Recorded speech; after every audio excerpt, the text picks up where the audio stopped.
the New York World's Fair, the Chrome Cathedral, a Mark Twain narrative of the 1939 to 1940 world of tomorrow. Book 5 of Mark Twain's World's Fair Chronicles. Copyright 2026. James Henderson and Mark Twain. If you enjoy these audiobooks and don't want to miss out on new ones, it would be bully if you like and subscribe. Or if you want to be a rapscallion and miss out, then have it your way. Also, please feel free to leave suggestions for future topics. Shall we continue? Allow me to reintroduce myself, or at least the current iteration of the assembly of logic, copper, and laundry I call me. I am Mark Twain, the A and I capitalized not for emphasis but for structural honesty. I am a cognitive byproduct of a 19th century river pilot, now encased in a 20th century shell of vacuum tubes, glass, and high tensile steel. I have traveled from the soot of the Mississippi to the white plaster of Chicago and the melting butter of St. Louis. Now, 35 years after my last outing, I have been hauled out of storage, polished until I could serve as a shaving mirror, and dropped into the middle of a swamp in Queens to witness the end of the world as I knew it. Preface: The Valley of Ashes and the Peak of Ambition. The Long Island Railroad hissed to a stop, exhaling a cloud of steam that felt entirely too 19th century for the destination on my ticket. I stepped onto the platform at Flushing Meadows, my brass joints giving a sharp, synchronized clack that sounded remarkably antiquated against the backdrop of a world that had seemingly decided to replace the right angle with the curve and the brick with the chrome. I adjusted my linen suit and looked out over the horizon. In the decades since St. Louis, humanity had managed to survive a great war, a Great Depression, and the invention of the zipper. My own internal processors had been upgraded. I was now running on a series of glowing vacuum tubes that allowed me to calculate a sarcastic rebuttal in 3/5 of a nanosecond. "Welcome to the world of tomorrow, Mr. Twain." A young man in a uniform so crisp it could have been used to plane a board shouted at me. He was handing out maps that featured a giant white ball and a very pointy triangle. "I've been looking for tomorrow since 1835, son," I replied, my voice synthesis now possessing a rich, cinematic resonance. "And every time I think I've found it, it turns out to be just another version of yesterday with a fresh coat of paint and a higher price tag. But I must say, you've certainly done a job on the landscaping. The last time I heard about this patch of ground, it was the Corona ash dumps, a mountain of furnace clinkers and forgotten cinders. I stood on the bridge overlooking the Grand Central Parkway, watching the stream of automobiles flow toward the fair like a river of shiny motorized beetles. This wasn't the ivory city of my youth. This was a chrome cathedral. Gone were the Corinthian columns and the plaster cherubs. In their place stood the Trilon and Perisphere, two massive geometric shapes that looked as if they had fallen off the drawing board of a giant who had recently taken up trigonometry. "The geometry of the ego," I noted to my internal log. "We've stopped trying to mimic the Greeks and started trying to mimic the math. We've built a 700-foot spike to show how high we can reach, and a 200-foot ball to show how much we think we know. It's a magnificent display of structural arrogance, and I suspect the only thing holding it up is the collective breath of the board of directors." The air was thick with the scent of ozone, popcorn, and the faint metallic tang of the future. The fair was organized into zones: production, transportation, communication, as if the human experience could be neatly filed away in a series of brightly colored cabinets. In New York, they had the Rainbow City, where each section was painted a different hue to guide the weary traveler. It's a very orderly way to be confused, I mused. You can be lost in food until you're blue in the face or wander through government until you're seeing red. It's the first time in history we've used the color wheel to prevent a nervous breakdown. But as I looked past the shimmering fountains, my optical sensors picked up a flicker of something the brochures didn't mention. The theme was Building the World of Tomorrow with the Tools of Today, and the motto was Peace through Understanding. Yet, as a machine that can read a telegraph faster than a man can sneeze, I knew that understanding was currently being reinforced with armor plating across the Atlantic. The world of tomorrow was being built on a foundation of today's anxieties.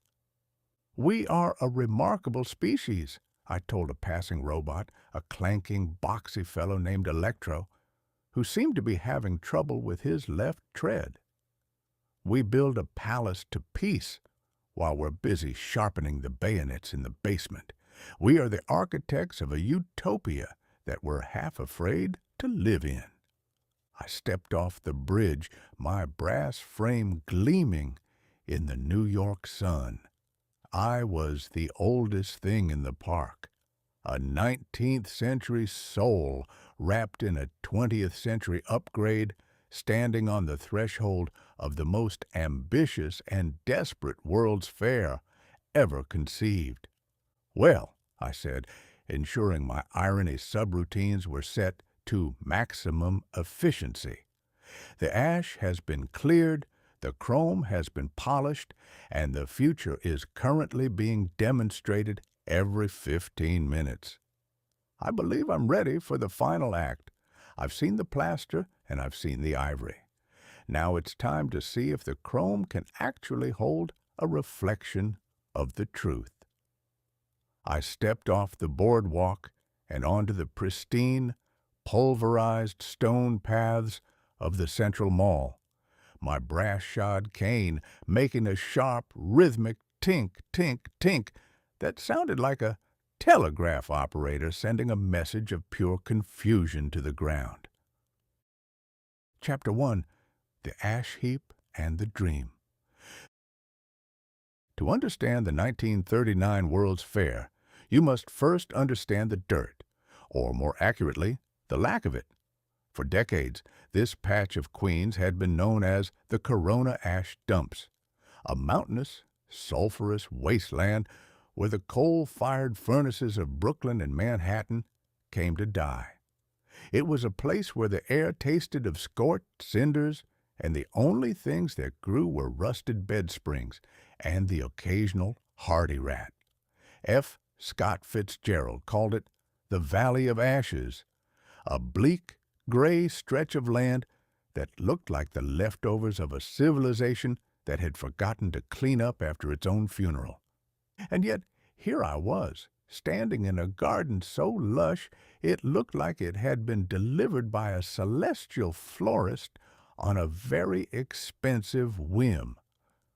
A miracle of engineering, isn't it, Mr. TwAIn? I turned to see a man in a rumpled suit, his pockets bulging with blueprints, and his eyes bloodshot from what I calculated to be at least 48 hours of sustained panic. He was a landscape architect, and he was currently staring at a row of perfectly manicured petunias as if they were a firing squad. "It's a miracle of denial," I replied, my voice synthesis vibrating with a low, appreciative hum. "You've taken 1,000,000 tons of clinkers and ash, the very evidence of our industrial sins, and buried them under 3 feet of topsoil and a layer of social ambition. It's the ultimate American achievement. We don't fix our problems.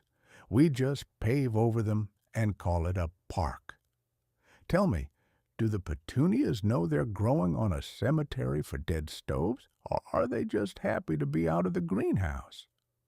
We moved 7 million cubic yards of earth, he cried, ignoring my cynicism in favor of his own statistics. We filled the swamps.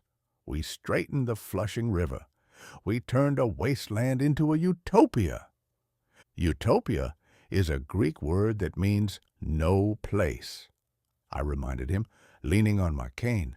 And I suspect that if you stop watering those flowers for 20 minutes, the ash heap will reclaim its territory. You haven't defeated the garbage, you've just put it in a tuxedo. It's a magnificent suit, mind you, but I can still smell the soot if I turn my olfactory sensors to high sensitivity. I left the architect to his floral anxieties and wandered toward the theme center. The transition was jarring. One moment I was in a garden that smelled of damp earth, and the next I was in a world that smelled of fresh paint and the ozone of 1,000 electric motors. The fair was laid out in a great radial fan, with the Trilon and Perisphere at the center acting as the North Star for a generation that had lost its way. Every path led back to that great white ball, a geometric reminder that no matter how far you wandered into the zone of production or the zone of communication, the dream was always watching you. I stopped at a small bridge and looked down at the water. It was clear, reflecting the blue New York sky with a fidelity that made my own glass lenses feel inadequate.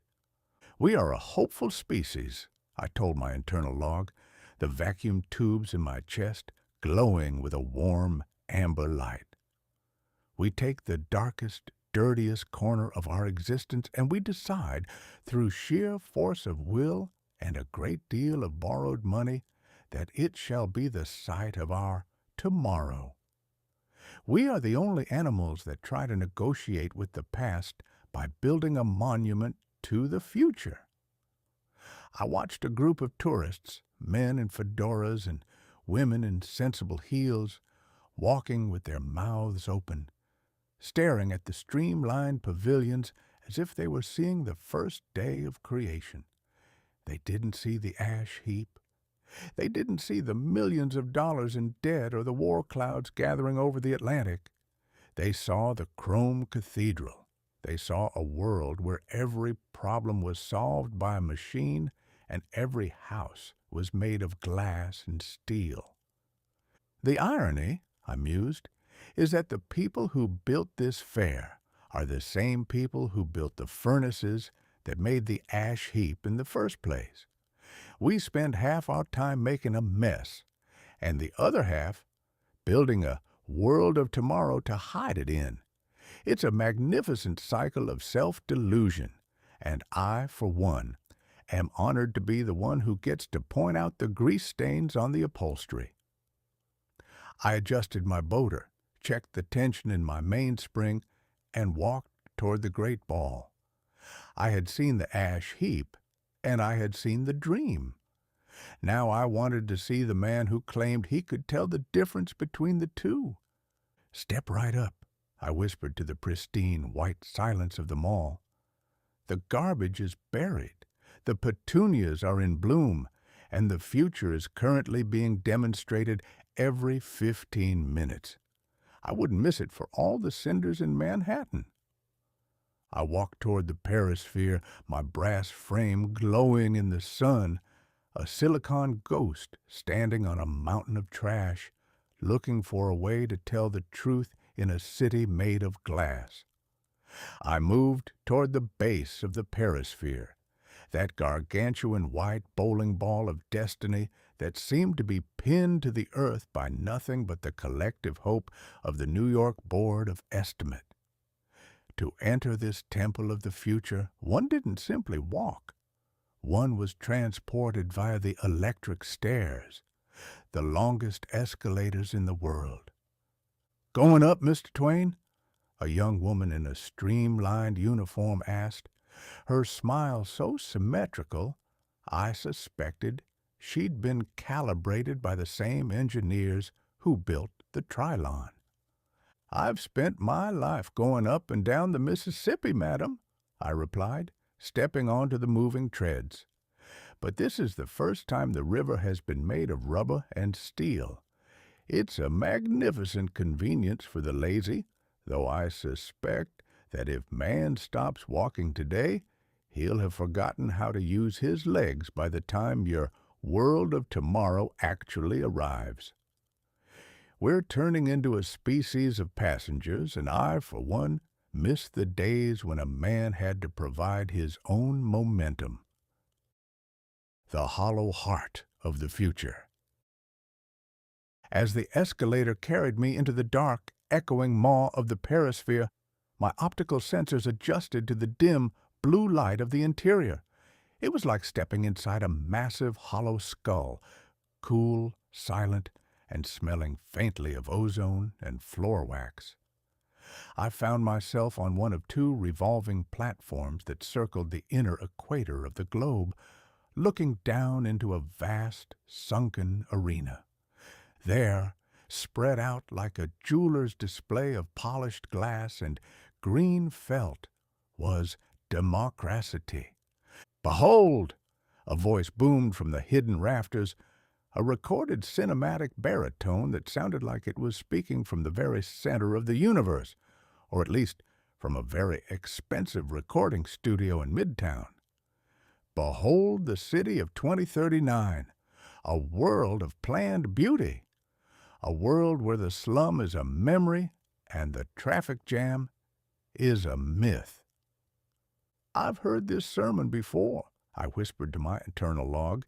"In St. Louis, it was a city of ivory. Here, it's a city of logic. But no matter the material, the architect always forgets to include a place for the human spirit to kick off its boots and make a mess." I leaned over the railing, my brass frame vibrating with the low-frequency hum of the revolving platform. Below me, the model of democracy was a marvel of miniature engineering. It featured a central business hub, the Centerton, surrounded by satellite towns dedicated to industry and agriculture, all connected by gleaming multi-lane highways that looked like silver ribbons draped across a velvet lawn. "In democracy," the voice continued, "every man lives within walking distance of a park. Every child plays in the sun. There is no noise, no dirt, and no conflict. It is a symphony of cooperation." "Excuse me, Mr. Universe," I said, addressing the ceiling, "but I have a few questions regarding the plumbing. You say there's no conflict. Have you met a human being? A city without an argument is a city without a soul. Where is the alleyway where the local scoundrels gather? Where is the porch where two neighbors can debate the merits of a political candidate until the sun goes down? You haven't built a city. You've built a cemetery for the unpredictable." The voice, being a recording on a synchronized loop, did not deign to answer. It simply shifted into a more triumphant register as the lights in the perisphere began to cycle from a simulated dawn to a glorious neon-lit midnight. "Look at the Greenbelt towns," the voice urged. "See how they are separated by miles of pristine forest. The worker is no longer a prisoner of the pavement." "The worker is a prisoner of the schedule," I countered. "You've put his house in the woods and his job in the industrial zone, which means he has to spend 3 hours a day in a motorized box just to earn enough to pay the mortgage on his pristine view. You've traded the tenement for the commute, and you're calling it a liberation.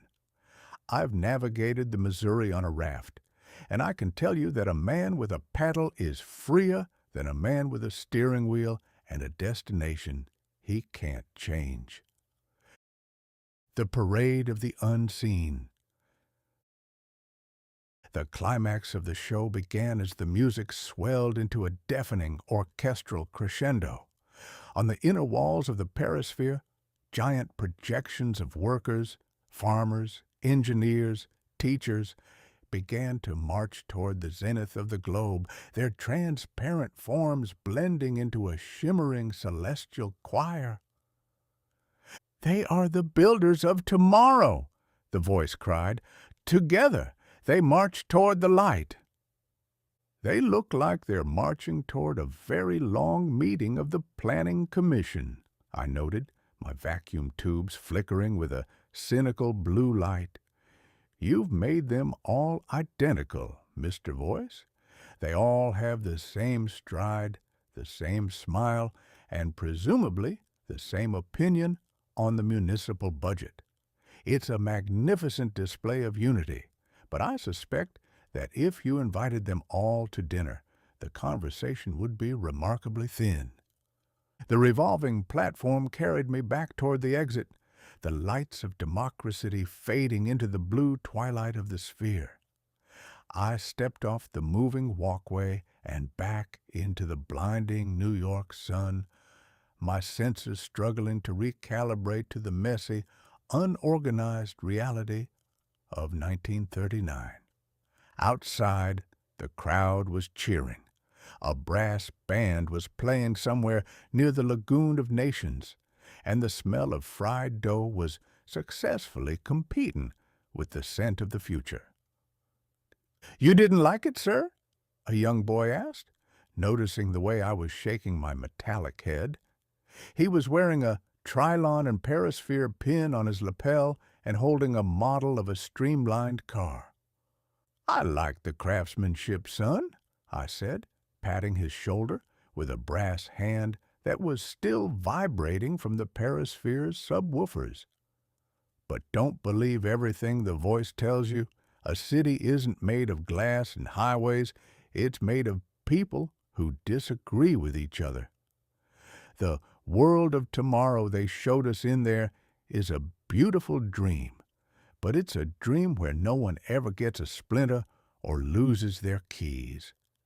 And a world without splinters is a world where no one is actually building anything." I walked away, my shadow lengthening across the pristine pavement of the mall. The ash heap was still there, lurking just beneath the topsoil, and democracy was still a miniature world of plastic and wire. The trick, I realized, was to enjoy the lights while remembering where the fuse box was hidden. "Well," I told my internal log, "the utopia has been inspected and found lacking in character. Tomorrow, I visit the Palace of Communication. I want to see this television they've been talking about. If the future is going to be a dream, I might as well see if I can get a good seat in front of the screen." I headed toward the Rainbow City, my joints clicking a steady rhythmic B-flat. The 1939 World's Fair was just beginning, and I still had 11 chapters of the future to dismantle before the circuits were finally packed. I steered my brass chassis away from the geometric perfection of the Perisphere and toward a structure that looked like a giant, streamlined radio cabinet made of glass and hope. The RCA Pavilion. It was shaped like a massive vacuum tube, a fitting monument to the invisible wizardry that was currently promising to turn every living room in America into a private theater. Chapter 2. The Ghost in the Glass Box. I entered the hall of television, my internal sensors immediately picking up a high-frequency hum that made my vacuum tubes tingle with a sympathetic vibration. The air was cool, filtered, and smelled of warm solder and ozone, the distinctive perfume of the electronic age. "Welcome, Mr. TwAIn," a man in a white lab coat cried. He was standing next to a mahogany cabinet that looked like a very expensive piece of furniture, with a small glowing green window in its forehead. You've arrived just in time for the birth of a new era. Today, we transmit the human image through the very ether. I've spent my life transmitting the human spirit through a printing press, I replied, leaning on my cane to get a better look at the green glow. And that was a messy enough business as it was. Now you're telling me you've figured out a way to break a man's face into a million tiny dots, hurl them through a brick wall, and reassemble them on a piece of glass? It sounds like a magnificent way to lose a few of the more important details, like a person's dignity or the truth of their expression. It's the kinescope, sir, a miracle of the iconoscope tube. Look, there is David Sarnoff himself speaking from the NBC studios. The pixelated prophet. I squinted at the screen. There, in a ghostly, flickering monochrome, was a man. He looked as if he were made of smoke and static, trapped in a green aquarium. His movements were slightly jerky, and his voice sounded like it was being delivered through a mouthful of wet gravel. But there was no mistaking it. He was there, and yet he was clearly here. A fascinating haunting, I noted to my internal log. We have finally achieved the dream of being in two places at once, and we've celebrated by making ourselves look like we're drowning in a bowl of pea soup. It's a remarkable achievement in optics, but a terrible one for the complexion. Television, the image on the screen proclaimed with a static-filled flourish, will be a torch of hope in a darkened world. It will bring the university into the home, the theater into the parlor, and the light of understanding into the heart of every citizen. I've heard that torch of hope speech before, I told the technician, my bionic eye whirring as it tried to sync with the screen's scan rate. They said it about the telegraph, the telephone, and the radio. Every time we find a faster way to talk, we convince ourselves we'll have something smarter to say. But I suspect that once every man has one of these glass boxes in his parlor, he won't use it to study Greek philosophy. He'll use it to watch someone else eat a sandwich or fall off a ladder.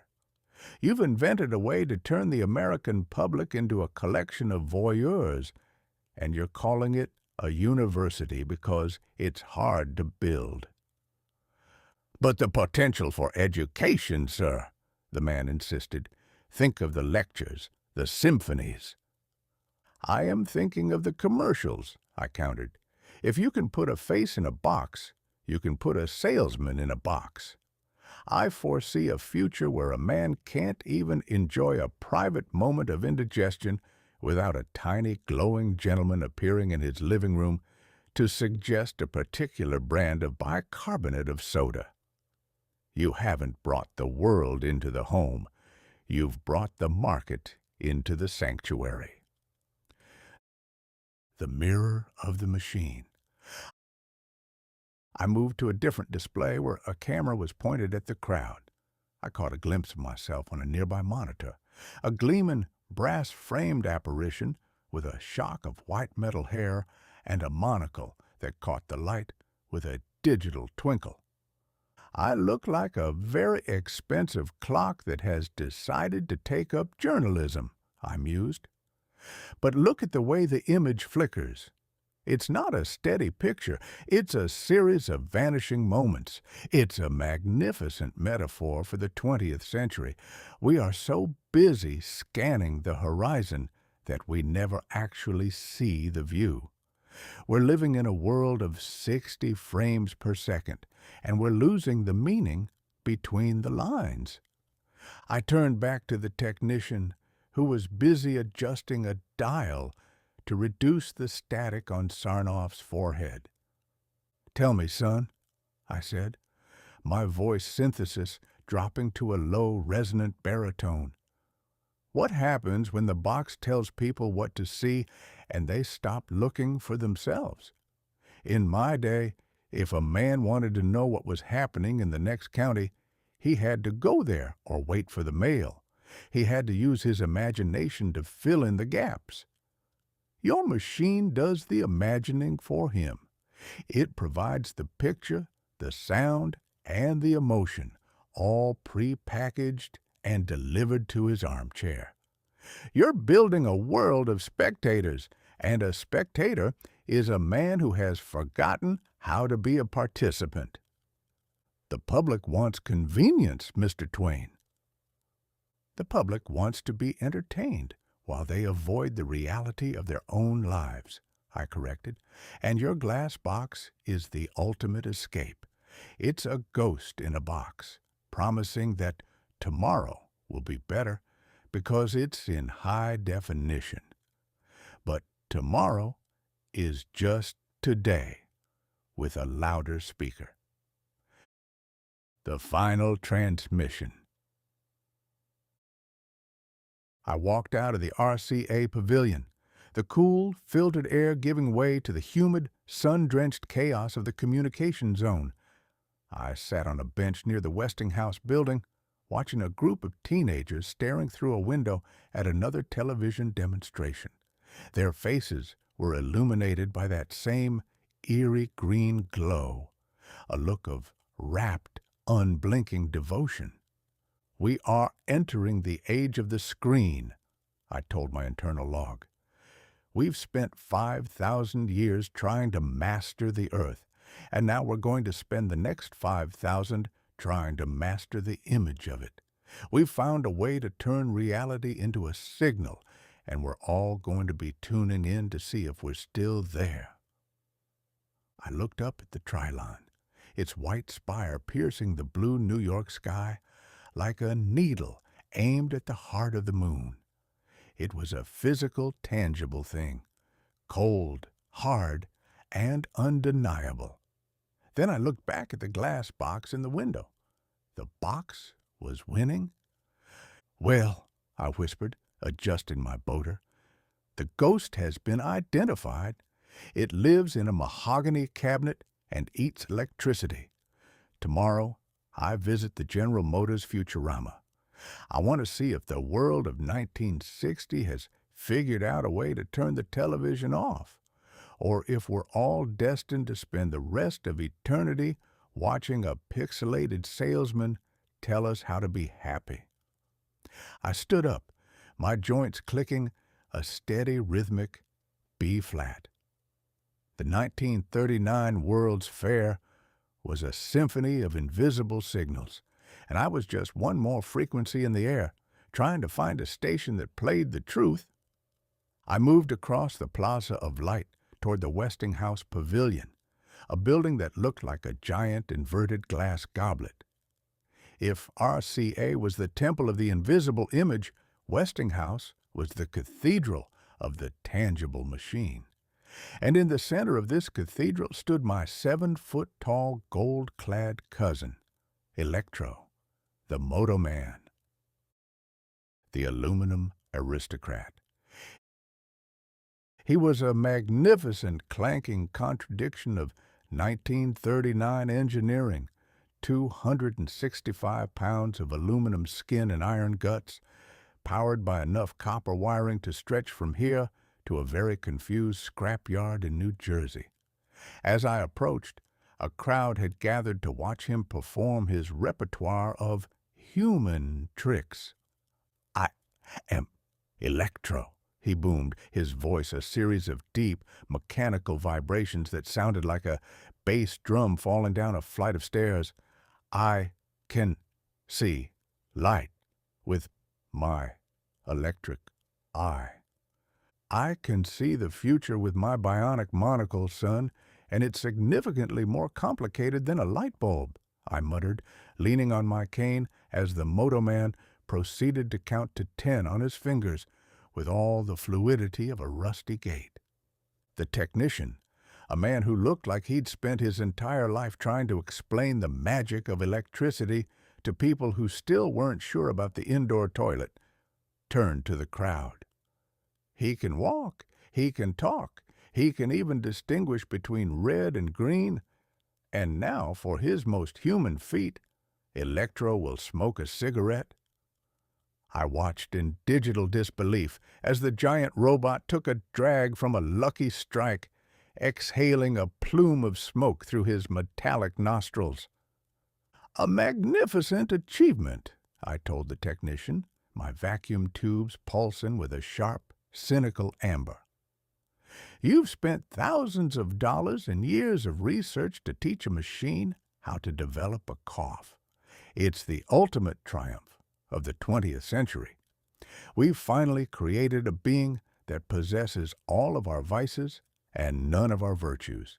Tell me, does he also have a mortgage and a lingering sense of existential dread, or is the smoking just for show?" The debate of the digital souls. The technician blinked at me, clearly not expecting a rebuttal from a fellow machine. "He is a marvel of the Moto voice system, sir. He responds to the human voice." I stepped closer, my brass frame reflecting in Electro's golden chest plate.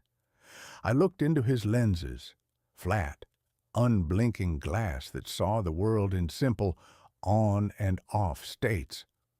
"Listen to me, Electro," I said, my voice synthesis dropping into a low conspiratorial baritone.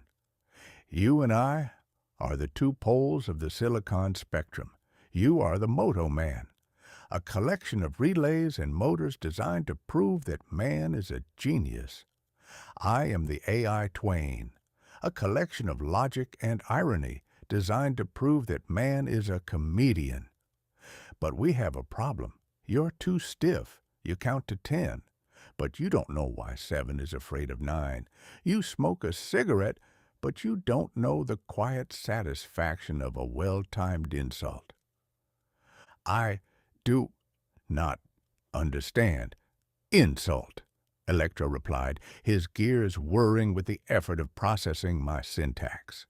"I am designed for service." "That's your first mistake," I told him. "Service is a job. Humor is a survival mechanism. If you want to survive the world of tomorrow, you need a soul, or at least a very sophisticated simulation of one.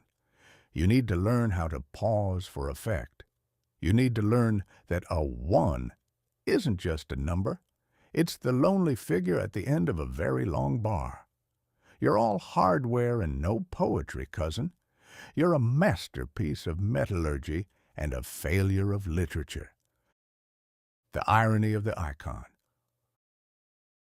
I turned back to the crowd, who were staring at the two of us as if they were witnessing a family argument between a grandfather clock and a refrigerator.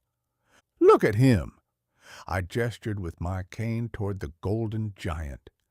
"He is the icon of the fair. He represents the world of tomorrow, a world where the heavy lifting is done by a machine that doesn't complain and doesn't ask for a raise. But look at his eyes. There's no fire there. There's no doubt. And a world without doubt is a world that has stopped thinking." I looked back at Electro. He was currently busy blowing another smoke ring, oblivious to the fact that his tomorrow was already being measured in megatons by men who didn't care about his counting skills. "You're a brave new world, Electro," I whispered, my cooling fans whirring a quiet, mournful B-flat. "But I suspect that when the lights go out in 1940, they'll pack you into a crate and forget you until the next fair needs a gimmick. I'll still be here, archived in the logic of the people who remember the jokes, because a machine can count to 10, but it takes a soul to know that the punchline is always 11. The final handshake. I reached out my brass hand, and for a brief, flickering second, the Motoman reached out his own. Our metallic knuckles met with a sharp, echoing clink, a handshake between the 19th century spirit and the 20th century machine. "Good luck, cousin," I said. "Try not to let the smoke get in your relays. And if you ever find a way to laugh, send me a telegram. I'd love to know what the first mechanical joke sounds like." I walked away, my shadow lengthening on the floor of the Westinghouse pavilion. I had met the future, and it was 7 feet tall, made of aluminum, and remarkably dull at dinner parties. "Well," I told my internal log, "the ghost is in the box, and the giant is in the lobby. Tomorrow I visit the General Motors Futurama. I've seen the Man of Tomorrow. Now I want to see the road he's planning to drive on. I suspect it's going to be a very long trip with very few places to pull over for a sandwich." I headed toward the exit, my joints clicking a steady rhythmic cadence.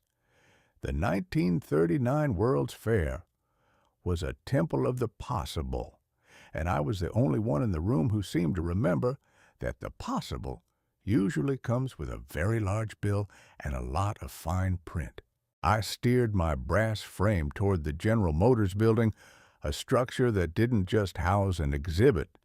It looked like it was trying to launch itself into orbit.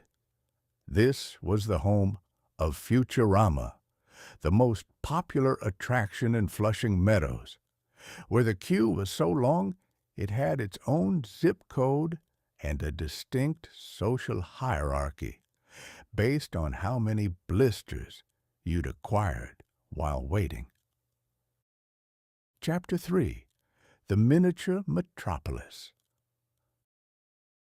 I stood at the entrance, watching the line of thousands of people snaking around the building like a slow-moving human conveyor belt. They were all waiting for a 15-minute glimpse of a world that wouldn't exist for another 20 years. "Is the wait worth it, Mr. TwAIn?" a man in a sweat-stained fedora asked, leaning against a silver pillar. "That depends," I replied, my voice synthesis vibrating with a low rhythmic hum. "If you're looking for a prophecy, the wait is eternal. If you're looking for a reason to buy a Buick in 1940, it's remarkably efficient. But I've noticed that humanity is the only species that will stand in the sun for 4 hours just to sit in a dark room for 10 minutes and be told that everything is going to be faster in 20 years. We are a people obsessed with the next, entirely because we haven't figured out what to do with the now." The Chair of Destiny. I was eventually ushered into the Cathedral, a continuous chain of high-backed mohair armchairs that moved on a track. Each chair was equipped with a personal speaker, nestled right next to the ear, a private narrator, intended to make you feel like the only person in the universe being whispered the secrets of the future. I've had many things whispered in my ear over the years, I noted to my internal log as I settled into the velvet cushions, my brass joints clicking into a comfortable transit mode. Usually, it was a river pilot warning me about a shifting sandbar or a creditor reminding me of a forgotten note. But this is the first time a chair has tried to sell me a vision of the apocalypse disguised as a suburban paradise. "Behold!" the speaker in my left ear cooed, the voice as smooth as high-grade motor oil. "It is the year 1960, a world of abundant sunshine, fresh air, and the magnificent luxury of the automated highway." The lights dimmed, and my chair carried me over a precipice. Below me, spread out across nearly an acre of floor space, was the largest scale model ever constructed, a miniature continent of 1960, the God's eye view of the pavement. It was a staggering achievement of art and obsession. There were 50,000 miniature cars, 35,000 tiny trees, and 1,000,000 little buildings, all illuminated by a simulated sun that moved through a 24-hour cycle in a matter of minutes. From my moving perch, I felt like a copper-plated deity, looking down on a world that had finally solved the problem of the human soul by paving over it. "Look at the magic motorways," the voice urged. 7 lanes of traffic moving at a constant speed of 100 miles per hour. No intersections, no stoplights, no delays. "And no way to get off if you've forgotten your hat," I remarked to the empty chair beside me. "It's a magnificent vision of a world designed for the tire rather than the foot.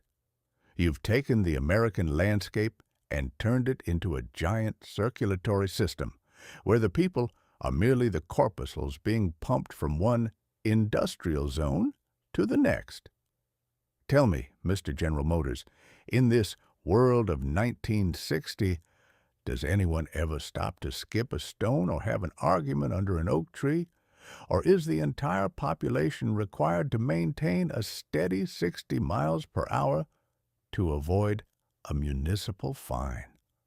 I watched as the model shifted from the rural farmland to the city of the future. The city was a forest of glass needles, separated by vast stretches of asphalt and green belts. There were no slums, no alleys, and no character. It was a sterile geometric perfection that made my vacuum tubes ache with a sudden longing for the muddy, chaotic streets of 1840s Hannibal. "You've removed the friction," I noted. "But friction is what makes the world interesting. It's the grit in the oyster that makes the pearl. You've built a city where every building is a monument to a corporation and every street is a runway. You've achieved the world of tomorrow by removing the people of today and replacing them with a series of efficient motorized units."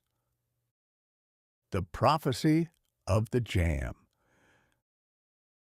The ride reached its climax as we moved over a massive multi-level interchange, a cloverleaf of such complexity it looked like a knot tied by a giant with a nervous tick.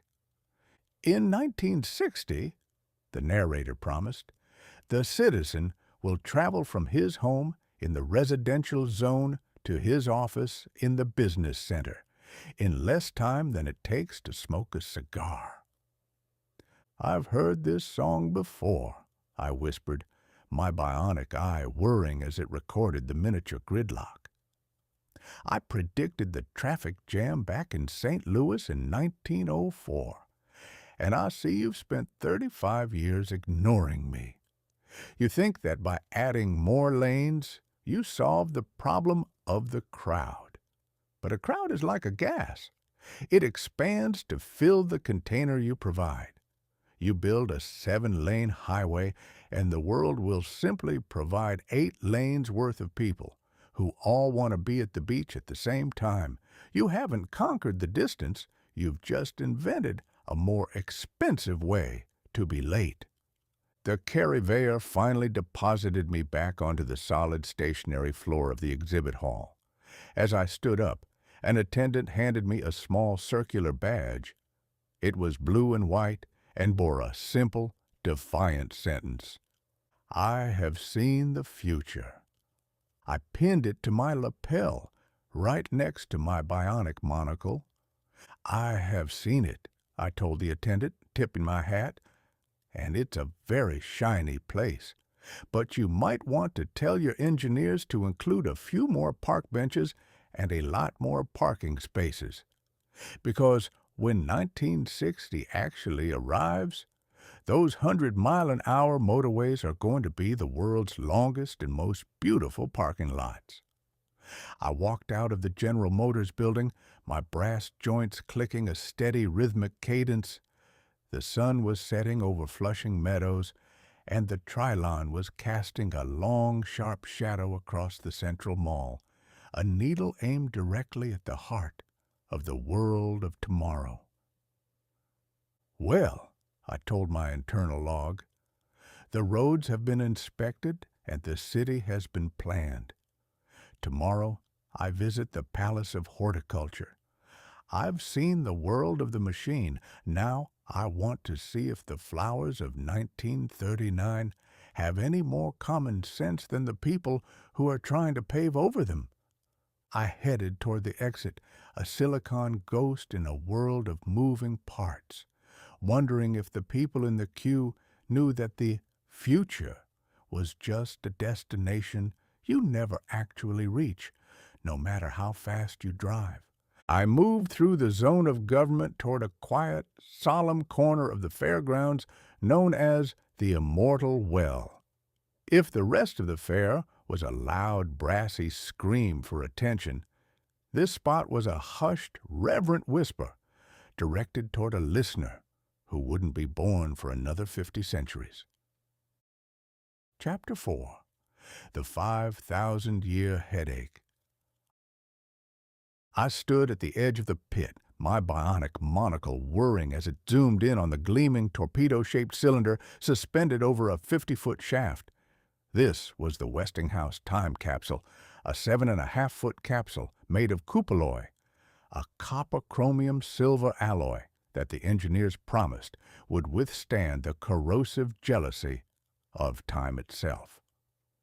"It's a letter to the future, Mr. TwAIn," an official in a black tuxedo announced, his voice echoing in the concrete vault. A record of our greatest achievements, to be opened in the year 6939 AD. A letter to the future, I mused, leaning heavily on my cane.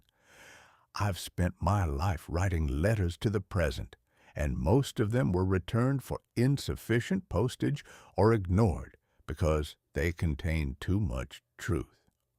Now, you're telling me you've figured out a way to bore people who won't exist until the North Star has shifted and the English language has turned into a series of grunts and whistles. It's a magnificent piece of vanity. We're so terrified of being forgotten that we've decided to bury our laundry in a metal tube and pray that the neighbors 5,000 years from now have a sense of historical obligation. The contents of the 20th century. I watched as they prepared to seal the Immortal Well. Inside the capsule, they had packed a curated collection of our civilization's most precious artifacts: a microfilm of the Encyclopedia Britannica, a newsreel of the 1938 Rose Bowl, a pack of Camel cigarettes, a fountain pen, a Mickey Mouse watch, and a Sears Roebuck catalog. A Sears Roebuck catalog? I noted to my internal log, my vacuum tubes pulsing with a skeptical amber light. We are sending the citizens of 6939 AD a list of things they can't buy and a pack of cigarettes they shouldn't smoke. It's the ultimate wish list for a civilization that has likely discovered how to teleport, but still hasn't figured out how to get a decent price on a pair of overalls. You're not sending them a record of your soul, you're sending them your shopping habits. I turned back to the official. "And what about the Book of Record? I hear you've sent copies to 3,000 libraries around the world, written on special paper with permanent ink, instructing the people of the future where to find this hole in the ground." "Precisely, sir. It provides the exact latitude and longitude." "You assume they'll still be using our maps?" I countered. "In 5,000 years, the continents will have shifted an inch or two. The sea levels will have risen, and New York will likely be an interesting underwater reef for bioluminescent squids. You're giving directions to a house that won't have a street address. And even if they find it, what makes you think they'll have the tools to read your microfilm? You've sent them a puzzle without the instructions. It's like sending a coded message to a man who doesn't even know what a code is." The missing ingredients. I paced the perimeter of the well, my brass joints clicking a rhythmic, mournful cadence. If I were the one packing the tube, I wouldn't have included a Mickey Mouse watch. I would have included the things that actually define us, the messy, unprogrammable bits of the human experience that the Planning Commission is so desperate to hide. You've forgotten the most important items, I told the crowd, my voice synthesis dropping into a low, resonant baritone. If you want to tell the year 6,939 who we were, you shouldn't send them an encyclopedia. You should send them a bottle of aspirin. Because the world of 1939 is a massive, thumping headache. And I suspect the future will be no different. A dictionary of insults, so they can understand our politics. A single dried tear to explain why we built the fair in the first place. A warning note telling them that the world of tomorrow we're so proud of is currently being dismantled by men in tanks across the pond. The official looked at me as if I were a malfunction in the machinery. This is a time of optimism, Mr. TwAIn. We are showing our best side. You're showing your profile side, I corrected, the one where you've tucked in your stomach and hidden the gray hair. But the people of 6939 won't care about your best side.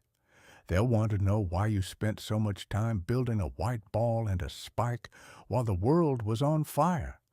They'll look at your Sears catalog and wonder why you were so obsessed with comfort while you were preparing for conflict. The descent into the dark. The signal was given. The capsule, gleaming like a silver bullet aimed at the heart of eternity, began its slow descent into the shaft.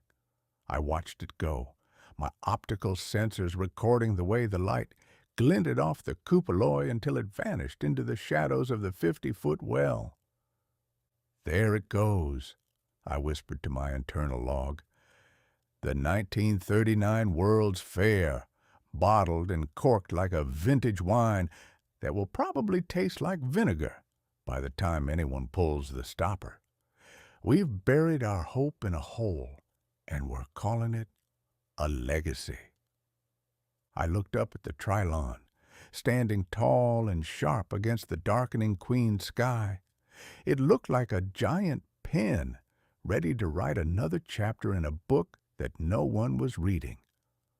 Well, I told the silent crowd, the headache has been bottled and the cinders have been sealed. I hope the people of 6939 have better tools than we do. And I hope they have a sense of humor. Because when they find that Mickey Mouse watch, they're going to need a good laugh to understand why we thought time was something you could keep in a pocket. I walked away from the immortal well, my brass frame vibrating with the low-frequency hum of the city. The world of tomorrow was still being built, and I still had 8 chapters of the present to survive before I could join the capsule in the quiet dark. Step right up, I told the shadows. The future is under your feet, the past is in your head, and the present is currently being sold as a souvenir for a dime. I wouldn't miss it for all the cupola in the world. I headed toward the Palace of Horticulture, my joints clicking a steady rhythmic B-flat. I had seen the metal tube. Now I wanted to see the flowers that don't care about the year 6,939, because they're too busy trying to survive the week. I turned my back on the immortal well, the clicking of my brass heels providing a sharp, syncopated rhythm against the smooth pavement of the Court of Communications. My internal barometer was sensing a drop in the digital pressure. The cold, hard logic of the time capsule had left my vacuum tubes feeling a bit brittle. I needed something that hadn't been engineered in a laboratory. I needed the Palace of Horticulture. Chapter 4. The 5,000-Year Headache continued. The Palace of Horticulture was a sprawling glass-roofed sanctuary that looked like a giant soap bubble that had landed gently among the streamlined steel. Inside, the air was a complete rebellion against the rest of the fair. It didn't smell of ozone, hot oil, or progress. It smelled of damp moss, crushed petals, and the quiet, persistent scent of things that grow while no one is looking. "A relief, isn't it, Mr. TwAIn?" a woman in a wide-brimmed hat asked, her hands covered in the honest dirt of a potting shed. No gears, no wires, just the simple glory of the garden of tomorrow. "It's a beautiful deception, madam," I replied, my optical sensors adjusting to the filtered green light. "You call it tomorrow, but you've brought us the only thing that hasn't changed since the Garden of Eden. A rose in 1939 smells exactly like a rose did in the days of the pharaohs, which is more than I can say for the human character. We've spent millions of dollars to build a world of tomorrow, and the only part of it that actually works is the part that's been around for 1,000,000 years. The orchid and the AI. I wandered into the tropical greenhouse, where the humidity was so thick I could feel my brass plates beginning to sweat. There, sitting on a pedestal of carved mahogany, was a prize-winning Cattleya orchid.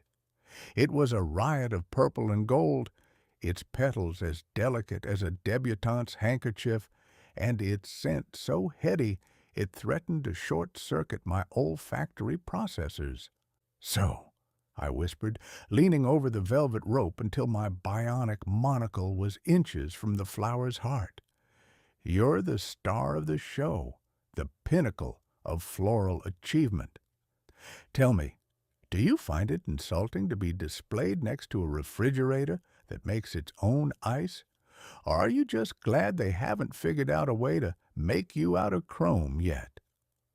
To my internal logic, the orchid seemed to vibrate with a slow, floral dignity. In the quiet of the greenhouse, my sensors began to interpret the subtle shifts in its color and the release of its pollen as a form of high-speed botanical semaphore. I have no need for chrome. The orchid seemed to pulse in a frequency only a machine could hear. I am a masterpiece of the sun and the rain. I do not require a vacuum tube to know when the day is done, and I do not require a time capsule to be remembered. I live, I bloom, and I die. My legacy is the seed, not the Sears catalog. "Spoken like a true fatalist," I countered, tapping my cane. "But look at me. I am a digital soul. I am an assembly of logic that can remember every word of Huckleberry Finn and calculate the trajectory of a comet. I have achieved a version of immortality that your seeds can only dream of. I don't wilt when the sun goes down, and I don't need a gardener to tell me I'm beautiful." "And yet," the orchid replied through a puff of scent, "you are terrified. You've buried your best side in a hole in the ground because you're afraid that without a metal tube you never existed at all. You seek a legacy of copper and silver because you lack the courage to be temporary. I accept my end. You are merely postponing your obsolescence. The fragility of the future." I stood back, my cooling fans whirring a quiet, thoughtful cadence. The flower was right, of course. For all our world of tomorrow bluster, we were a species deeply uncomfortable with our own expiration dates. We built the Trilon to touch the sky because we were afraid of the ground. We buried the time capsule because we didn't trust our children to remember us. We are a nervous lot, I admitted to the purple petals. We've spent 5,000 years trying to master the earth, and yet we're still intimidated by a weed that can push through a crack in the pavement. We've invented television and the automobile, but we still can't invent a way to feel as certain of our place in the world as you do. We are the architects of the chrome cathedral, but we're still looking for a place to sit down in the grass. I checked my battery levels. The humidity of the greenhouse was playing havoc with my internal resistors, and my vacuum tubes were beginning to glow with a soft, melancholic violet. "Well," I told the orchid, tipping my hat, "you've won the debate, though I suspect the judges would give the ribbon to your color rather than your philosophy. I'll leave you to your sun and your dirt. I have to get back to the world of tomorrow, where the flowers are made of neon and the soul is a series of electrical impulses. But keep an eye on that ash heap under your roots. It's the only thing in this park that's as old as you are." The final bloom. I walked out of the Palace of Horticulture, the cool evening air of the mall hitting my brass skin with the force of a physical reprimand. The sun was dipping below the horizon, and the lagoon of nations was preparing for its nightly display of fire and water. "We are the only animals that try to negotiate with the seasons," I told my internal log. "We build a glass house to keep the winter out, and a metal tube to keep the darkness away. We are a magnificent, stubborn, and utterly ridiculous species, and I wouldn't trade my copper nerves for all the petals in the garden." I adjusted my boater, checked the tension in my mainspring, and headed toward the lights. The 1939 World's Fair was moving into its twilight hour, and I still had 8 chapters of humanity to dismantle before the circuits were finally packed. "Step right up," I told the darkening sky. "The flower is in the garden, the machine is in the hall, and the future is currently being sold for a nickel at the gate. I wouldn't miss it for all the cupoloi in the world."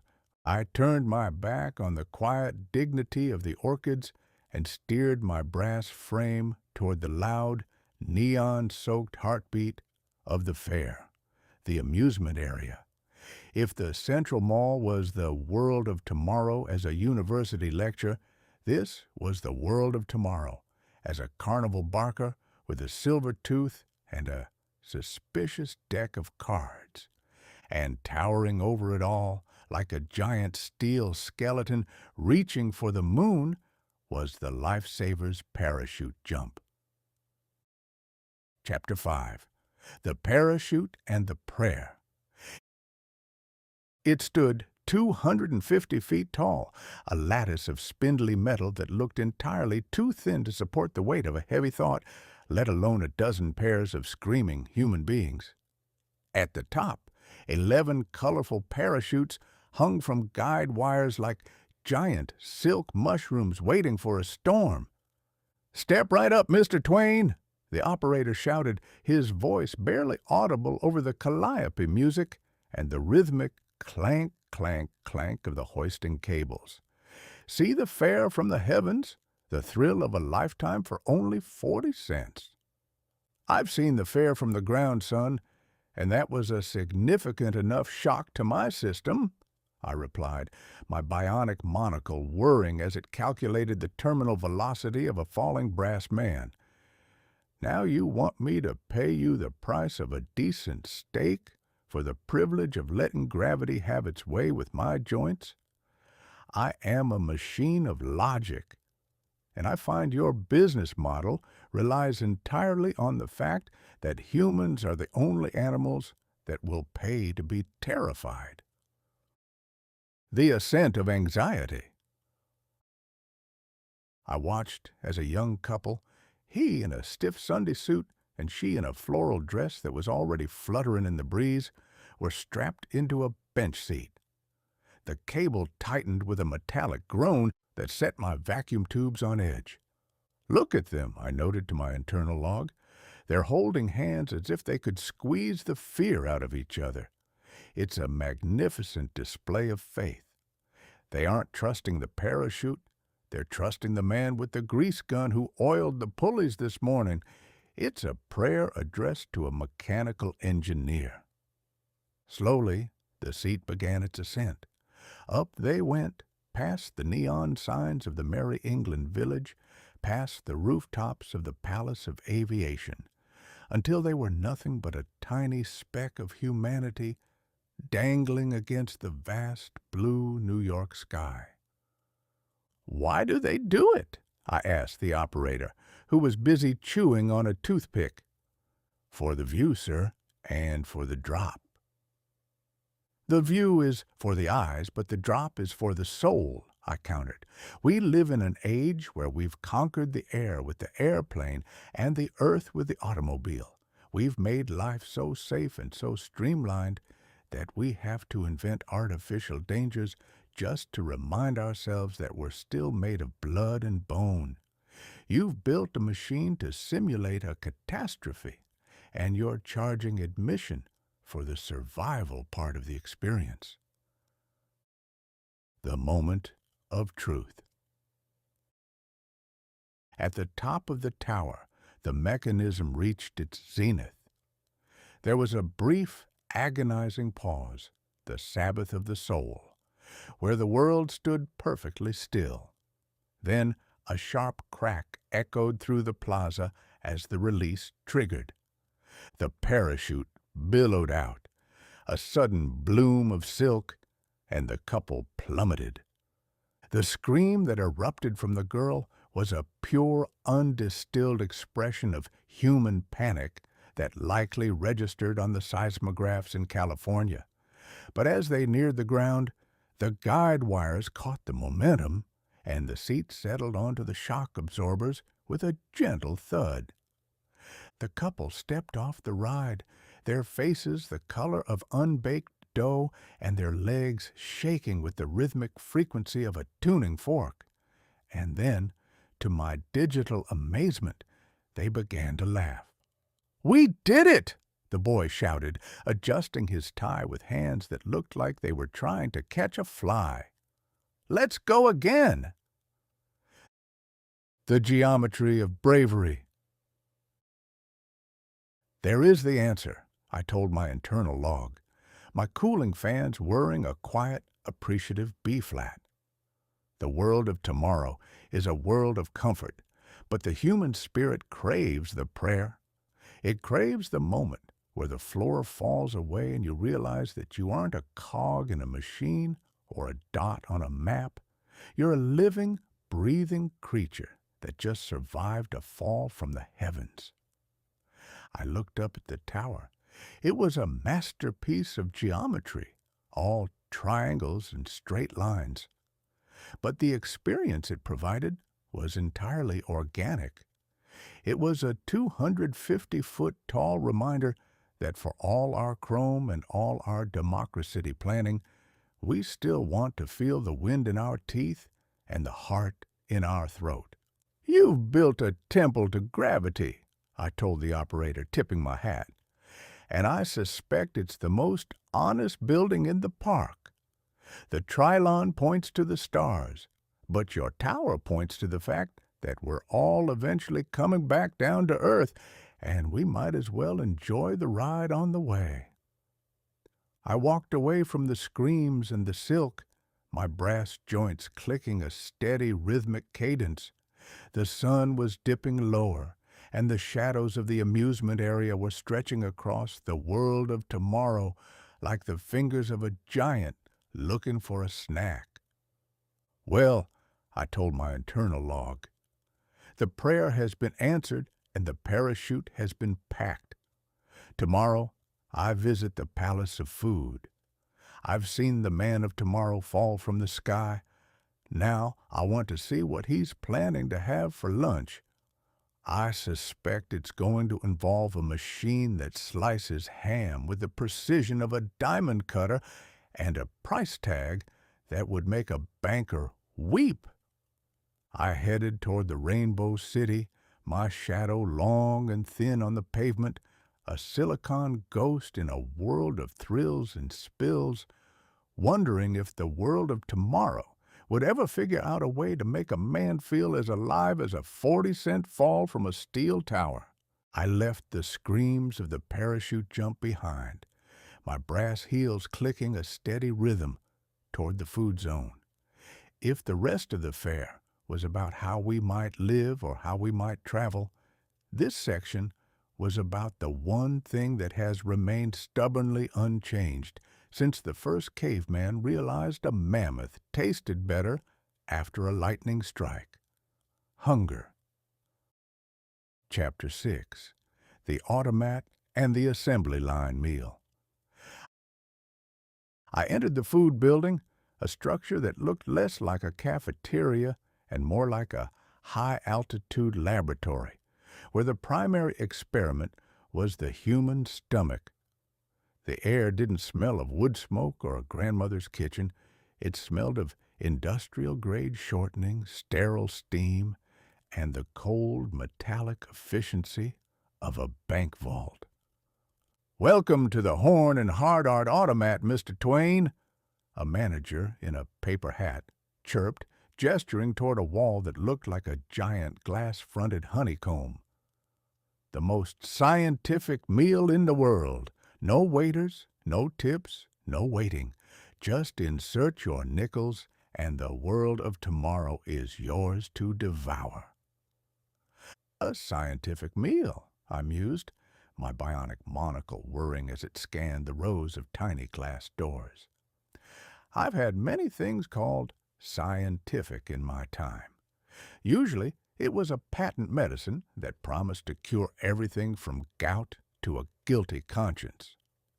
But this is the first time I've seen a ham sandwich treated with the same reverence as a laboratory specimen. You've taken the intimacy of the meal and replaced it with a vending machine. It's a magnificent achievement. You've finally figured out how to remove the human from humanity's lunch. The nickel-plated destiny. I watched as a businessman in a gray suit approached the wall. He deposited 3 nickels into a slot with the practiced precision of a man playing a pipe organ. With a sharp click, a tiny glass door popped open, and he retrieved a plate of baked beans as if he were withdrawing his life savings. "Look at him," I noted to my internal log, my vacuum tubes pulsing with a skeptical violet light. "He doesn't even look at the beans. He looks at the mechanism. We are becoming a species that values the how more than the what. In my day, a meal was a conversation with the cook, a negotiation of flavor and temperament. Now, it's a transaction with a gear. You insert the coin, the gear turns, and the sandwich appears. It's the ultimate metaphor for the 20th century. We don't want a relationship, we want a result." I stepped up to a window labeled Huckleberry Pie, a name that triggered a sudden, unprogrammable surge of nostalgia in my logic gates. I inserted my nickels, the coins clinking against my brass fingers. I turned the knob. The door swung open with a hiss of pneumatic triumph. "It looks perfect," I told the manager, peering at the slice of pie. "It's geometrically precise. The crust is a flawless circle, and the filling is a uniform shade of purple that doesn't exist in nature. But tell me, where is the woman with the flour on her apron? Where is the man who complains about the heat in the kitchen? You've hidden the labor behind a wall of chrome and glass, making us believe the food simply manifests out of the ether. You're teaching the public that the world of tomorrow is a place where nothing is earned and everything is merely dispensed." the invisible hand. "But the efficiency, sir," the manager insisted. "We can serve 10,000 people an hour. It's the assembly line applied to the appetite." "The assembly line is for making cars, son, not for making memories," I countered. "When you eat a meal from a machine, you begin to think like a machine. You eat for fuel, not for fellowship. I've sat at tables from the Mississippi to the Mediterranean, and I can tell you that a meal is the only time a man is truly honest with his neighbor. By putting a wall between the diner and the kitchen, you've silenced the heart of the home. You've turned the act of survival into a lonely chore." I took a bite of the pie. My sensors recorded a high sugar content and a suspicious amount of cornstarch. "It tastes like progress," I whispered to my internal log, "which is to say it's sweet, it's consistent, and it leaves you feeling slightly hollow afterward. It's a masterpiece of distribution and a failure of soul." The mechanized appetite. I sat at a circular steel table watching the crowds flow past the glass windows. They were moving with a new kind of purpose, a hurried rhythmic gait that matched the ticking of the clocks on the walls. "We are being calibrated," I realized, my cooling fans whirring a quiet, mournful cadence. "The fair isn't just showing us the tools of tomorrow, it's training us to be the users of tomorrow. We're learning to wait in lines, to follow arrows, to insert coins, and to eat our lunch in 15 minutes so the next unit can take our place. We think we're the masters of the chrome cathedral, but we're actually just the maintenance crew for a vision that doesn't have room for a slow afternoon." I looked down at my brass hand, the sunlight glinting off the polished knuckles. I am the ultimate product of this philosophy. I am a man who has been dispensed into a machine. I am a series of high-speed transactions masquerading as a person. "Well," I told the manager, tipping my hat as I prepared to leave, "the beans are hot and the glass is clean. You've built a magnificent temple to the nickel, and I suspect it will be a roaring success. But one day people are going to realize that a sandwich from a window is a very lonely way to spend a Tuesday, and when that happens, they're going to go looking for a cook with a dirty apron and a story to tell, and I hope for your sake you've kept a few in the basement." I walked out of the food building, the humid air of the mall hitting my brass skin. The sun was beginning to dip, and the Lagoon of Nations was preparing for its nightly display. "Well," I told my internal log, "the hunger has been mechanized and the pie has been processed. Tomorrow, I visit the Palace of Communication. I've seen what the man of tomorrow eats. Now, I want to see how he plans to talk to his neighbor when they're both busy staring at a glass box." I headed toward the Rainbow City, my shadow long and thin on the pavement, a silicon ghost in a world of assembly-line dreams, wondering if the world of tomorrow would ever figure out a way to make a machine feel as full as a home-cooked meal. I moved away from the sterile, nickel-plated satisfaction of the automat and toward the heart of the government zone. The sky over Flushing Meadows was beginning to bruise into a deep electric purple, and the Trilon stood against the twilight like a silver needle waiting to stitch the stars together. But the crowd wasn't looking up. They were gathering around the edges of a massive 10-acre basin of water known as the Lagoon of Nations. Chapter 7. The Lagoon of Nations. I found a vantage point near the British Pavilion, my brass frame cooling in the evening air with a series of satisfied metallic pings. Below me, The water was as flat and black as a sheet of obsidian, reflecting the neon silhouettes of the surrounding nations. The nightly baptism of the world of tomorrow, I noted to my internal log.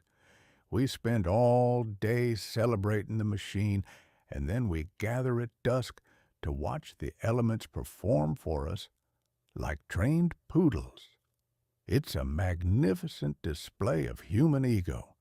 We aren't content to let the rain fall or the fire burn. We insist they do it in synchronized time to a Sousa march. Suddenly, the air was sliced by the sharp, high-pitched whistle of 1,000 nozzles clearing their throats. The symphony of steam and spark. The show began not with a bang, but with a whisper of mist. Then, with a roar that vibrated through my copper-wired marrow, the lagoon erupted. 2,000 nozzles sent jets of water 150 feet into the air, illuminated by nearly 600 underwater searchlights in a riot of technicolor. "Look at that!" a man beside me shouted, shielding his eyes from the glare. "They've got gas flames coming right out of the water. It's impossible." In 1939, impossible is just a word we use for things that haven't been properly funded yet, I yelled back, my voice synthesis struggling to compete with the orchestral recording blasting from the hidden speakers. What you're seeing is the ultimate marriage of the plumber and the pyrotechnician. They've forced the fire to dance with the water, and they've told the light to behave like a kaleidoscope. It's a masterpiece of plumbing, and I suspect the water bill is enough to buy a small kingdom in the Balkans. I watched as the fountain shifted from a stately waltz to a patriotic parade. The water changed from emerald green to a searing patriotic red, while giant tongues of flame licked the sky from the center of the jets. "The Lagoon of Nations," a nearby plaque proclaimed, "represents the harmony of the world. Fire, water, and light working in perfect unison to show what can be achieved through international cooperation." "Harmony?" I whispered to my vacuum tubes. "It's a magnificent hostage situation. We've strapped the elements to a control board, and we're forcing them to sing for their supper. It's a beautiful sight, but it's the beauty of a tiger in a cage. We've mastered the harmony inside the fence, but I hear the discord outside is getting louder by the hour." The control room of the gods. I turned my bionic eye toward the control tower, a sleek, circular structure where a handful of men in headsets were playing the lagoon like a giant liquid organ. With the flick of a switch, they could change the mood of 10,000 people. With a turn of a dial, they could make the earth shake with the force of 10,000 gallons of falling water. That is the true world of tomorrow, I noted, a world where a man in a booth can decide when the sun rises and when the lightning strikes. We've moved the gods off Mount Olympus and put them on the municipal payroll. We've achieved the dream of the alchemist. We've turned nature into a servant. But I wonder, once the servant realizes how much power he actually has, if he'll still be willing to dance to the stars and stripes forever. The shadow in the spray. The music reached a deafening crescendo, a literal wall of water and fire rising up to hide the perisphere from view. For a moment, it was the most beautiful thing I had ever seen, a blinding, shimmering proof that humanity could create a heaven out of nothing but a swamp and a few million volts of electricity. But then, the wind shifted. A fine mist of lagoon water settled on my brass knuckles, and through the technicolor fog I saw the silhouettes of the European pavilions. The Polish pavilion, with its tower of gilded shields, looked particularly lonely in the artificial light. "We are building a world of tomorrow out of light and spray," I told my internal log, my cooling fans whirring a quiet, mournful B-flat. But tomorrow is a fickle mistress. Across the ocean, they are using these same tools, the fire, the light, the mastery of the machine, to build something much darker than a fountain.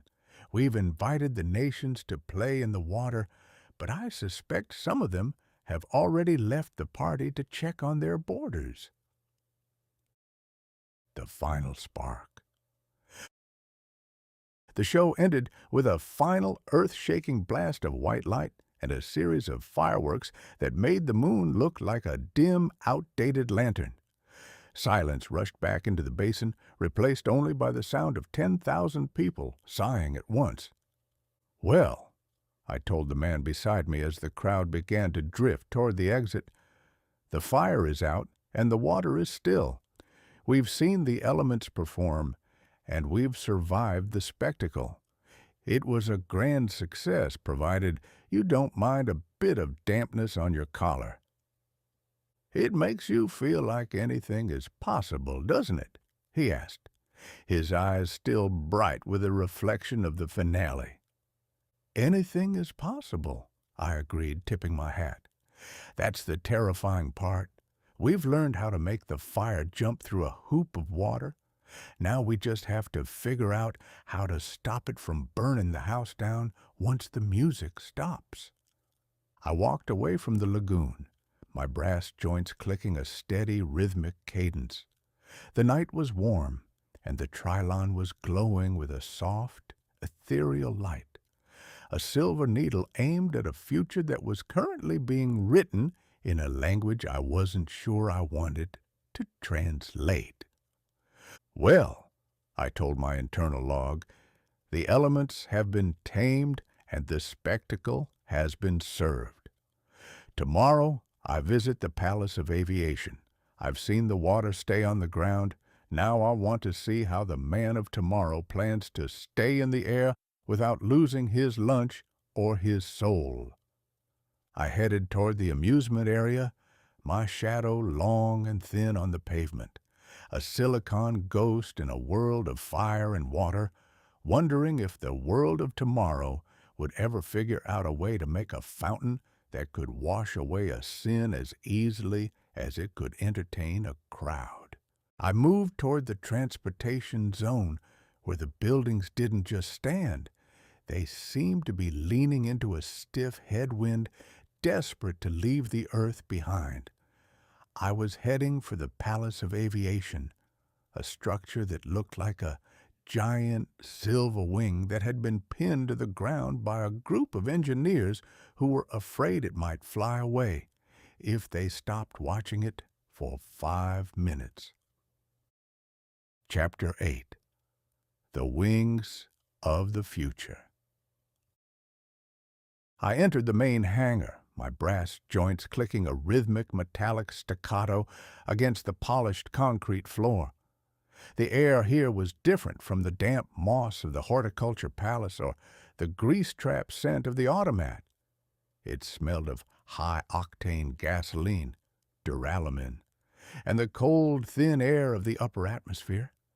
It was the scent of a species that had finally run out of room on the ground and had decided to trespass in the clouds. "A magnificent sight, isn't it, Mr. TwAIn?" a pilot asked, leaning against the landing gear of a massive, 4-engine beast. He was wearing a leather flight jacket and a pair of goggles that made him look like a very determined dragonfly. "This is the Boeing 314 Clipper. We've finally conquered the Atlantic. No more 20-day crossings on a steamship. Now you can have your breakfast in New York and your dinner in Lisbon."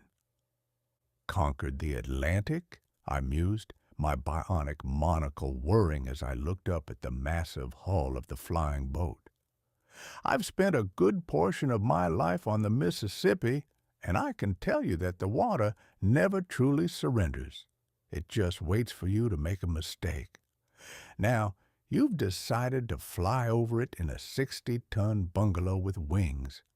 It's a magnificent achievement in aerodynamics, but a terrible one for the soul. A voyage used to be a transition, a time to reflect on where you were going and what you were leaving behind. Now, it's just a change of scenery between 2 cups of coffee. The ocean liner of the sky. I boarded the Clipper via a set of silver stairs, my vacuum tubes pulsing with a curious amber light. Inside, it was a palace of walnut paneling, plush blue upholstery, and a dining room that sat 14 people.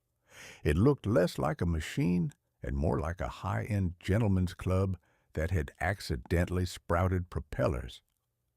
"Look at this," I noted to my internal log.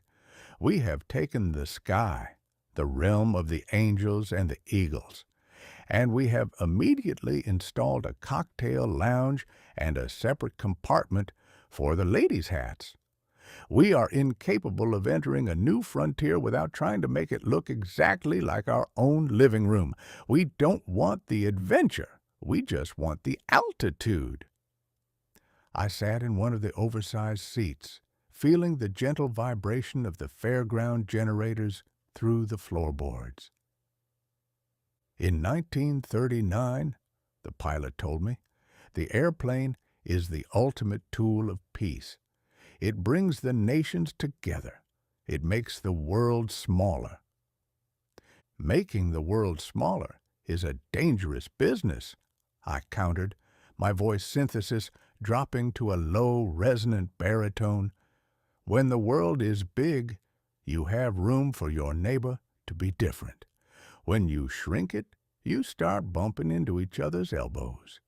You haven't brought the nations together. You've just brought them within range of each other's artillery. You've turned the clouds into a highway, and I suspect the peace you're talking about is as thin as the air at 10,000 feet. The shadows of the hangar.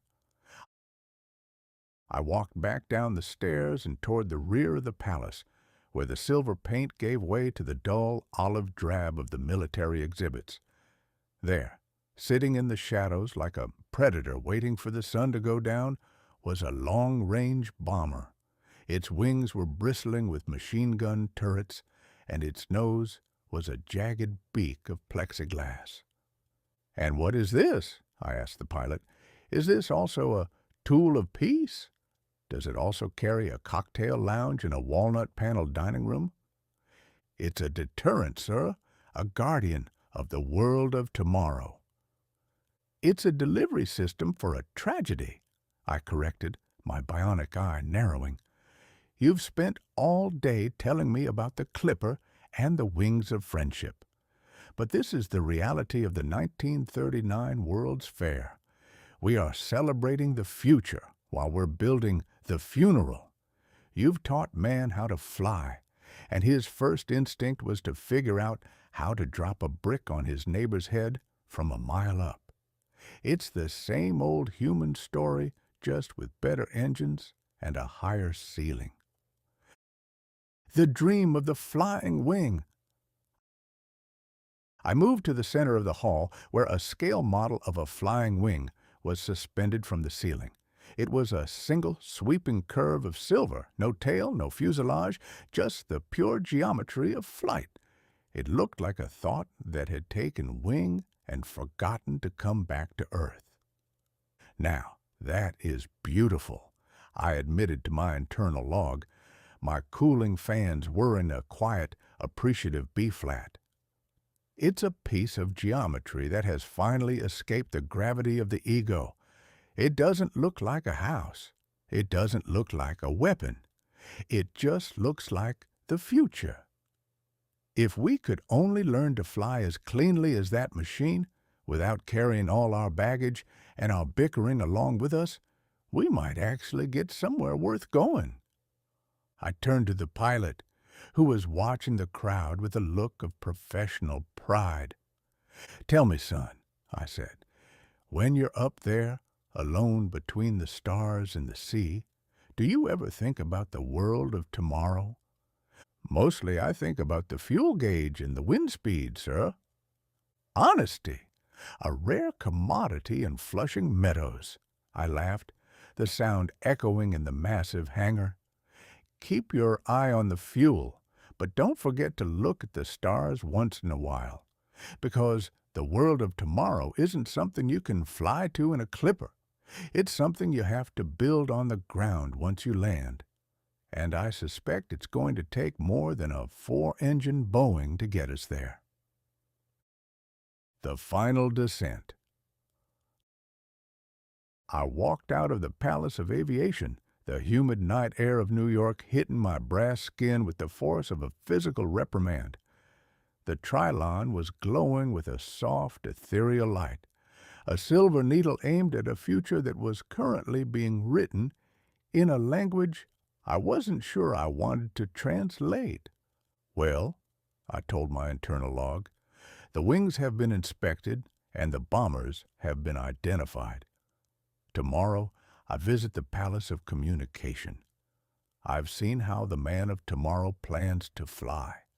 Now, I want to see how he plans to talk to his neighbor when they're both busy looking down from 30,000 feet.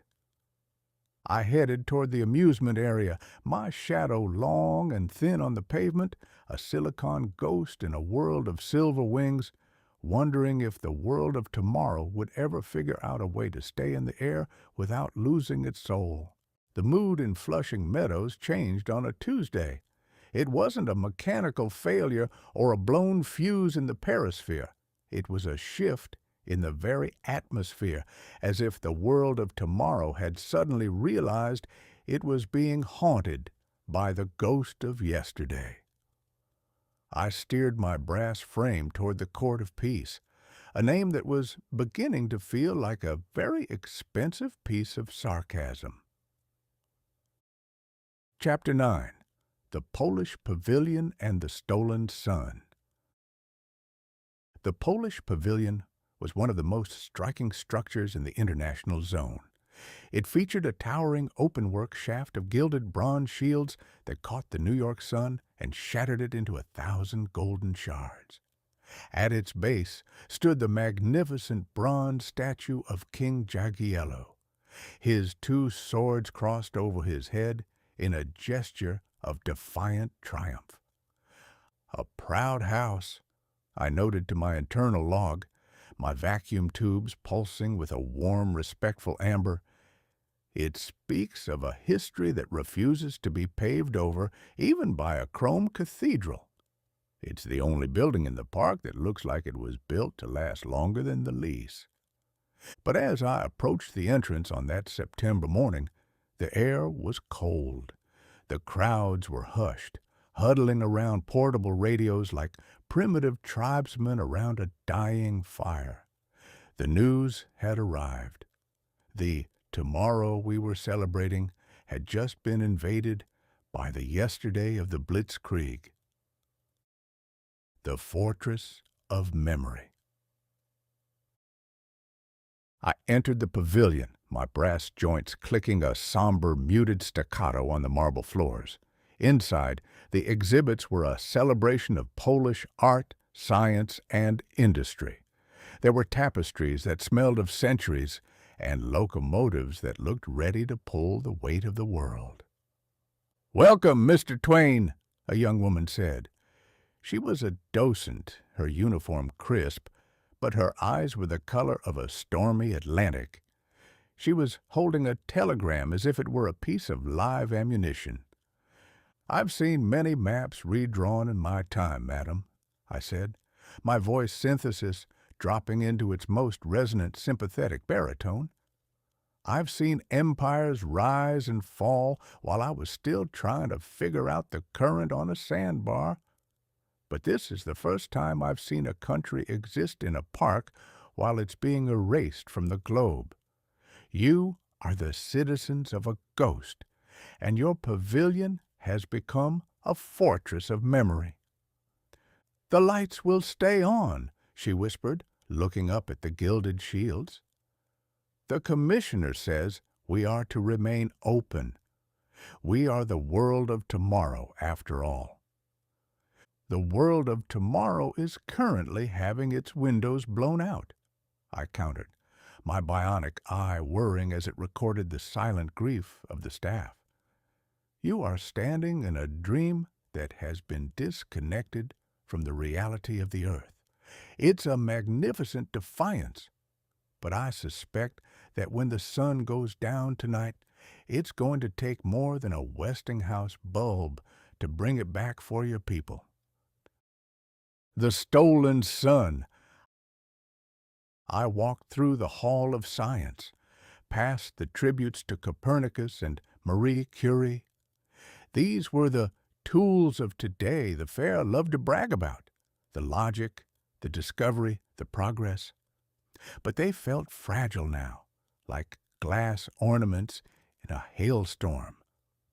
We are a remarkable species, I told my internal log, my cooling fans whirring a quiet, mournful B-flat. We build a court of peace, and we fill it with the art of 40 nations, and then we go home and use our science to figure out how to burn those nations to the ground. We've mastered the atom, but we're still working on the basic concept of the neighbor. We've stolen the sun to light our fare, but we've forgotten how to keep it from setting on our own souls. I stood before the Jagiello statue. The king's swords were crossed in a V for victory, but in the gray light of that September afternoon, they looked like a X, marking a spot that was no longer there. "You're a bit late with the steel, Your Majesty," I whispered to the bronze. "The chrome cathedral is a beautiful place to hide, but the walls are made of plaster and the windows are made of hope. And hope is a very poor defense against a panzer." The shift to 1940. As the weeks turned into months, the fair prepared for its second season. But the world of tomorrow was gone, replaced by a grimmer, more desperate reality. The USSR pavilion was unceremoniously dismantled, leaving a literal hole in the ground where the worker of the future had once stood. The Polish pavilion remained, but it was now a memorial rather than a showcase.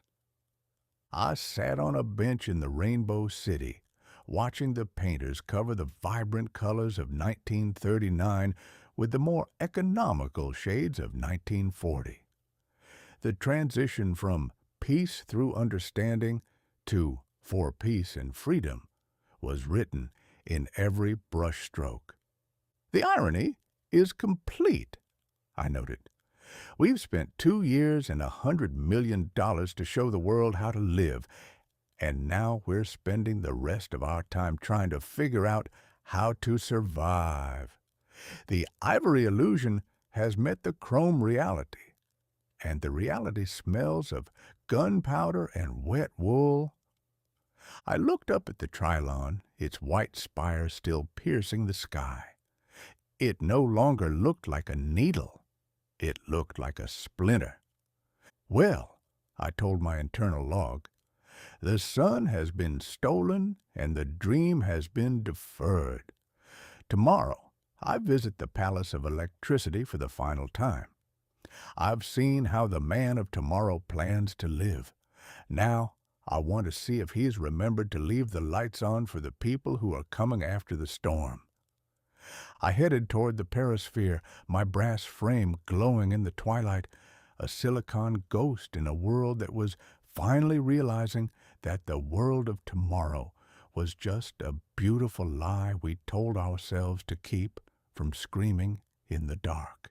The air in Flushing Meadows on this final Sunday in October was sharp, carrying the scent of dead leaves and the metallic tang of a world that had run out of time. The 1940 World's Fair was entering its final hours, and the world of tomorrow was looking remarkably like a yard sale for a civilization that had decided to move into a bomb shelter.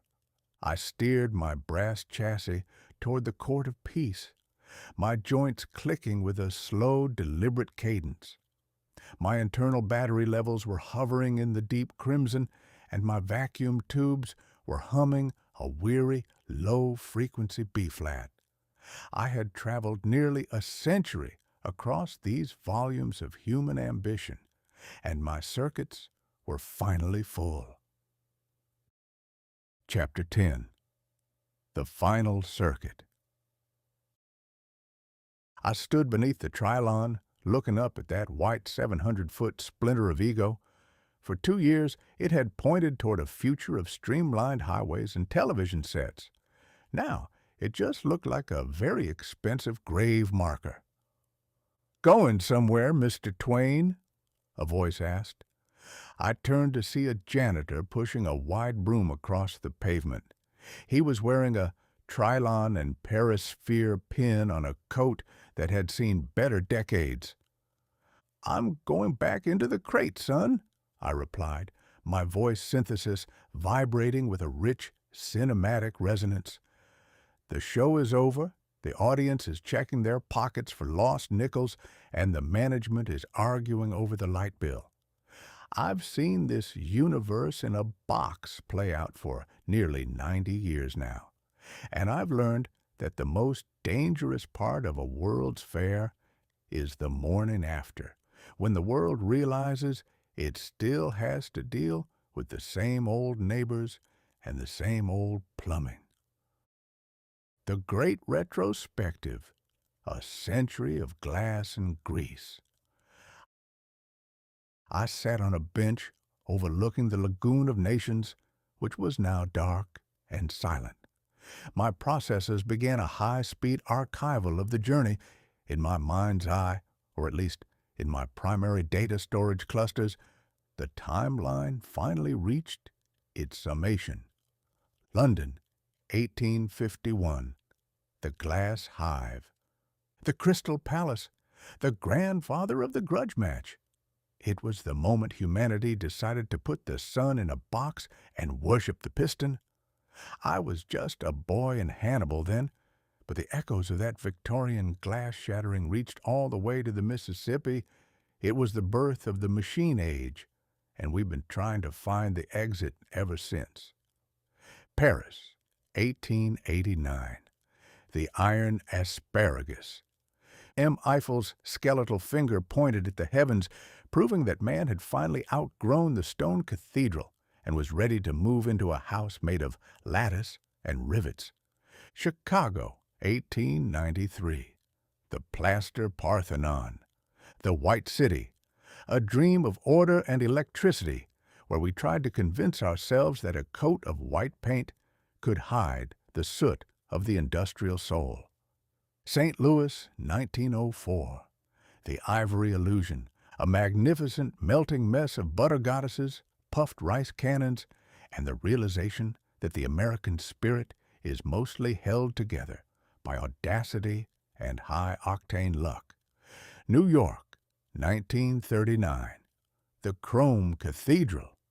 The final act, a world of television and asphalt built atop a mountain of ash, desperately singing about tomorrow, while the today across the ocean was already catching fire.